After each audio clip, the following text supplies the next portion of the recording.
Hometown Missouri pharmacies are concerned that corporate groups are pricing them out of business. Hannah Falcon looked into why so many are struggling locally and what one lawmaker says will help. Pharmacy benefit managers are companies that work as the middlemen between drug makers and pharmacies. They set the reimbursement rates, which is how much a pharmacy gets paid back from insurance. The problem is they own their own pharmacies, which get preferential pricing. Some say laughter is the best medicine, and it certainly flows free at Flo's Pharmacy. Owner Anthony Dacia says that friendly smiles and customer service is what sets his small business apart from big chains. It is a passion because nobody wants to be in business working 80 hours a week not making money.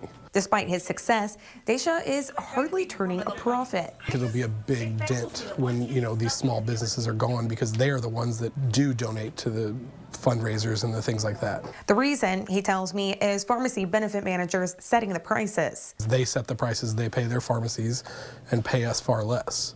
So it's not a free market. And it's costing our patients more. Our patients have to travel further. They have to go to mail order prescriptions now, and it's dangerous. A bill introduced by Representative Benny Cook from Houston, Missouri will allow patients to choose their pharmacy and prevent PBMs from raising prices on those other pharmacies. We also want to ensure that people have the right to pick their pharmacy. You should be allowed to go wherever you want and us all get reimbursed the same.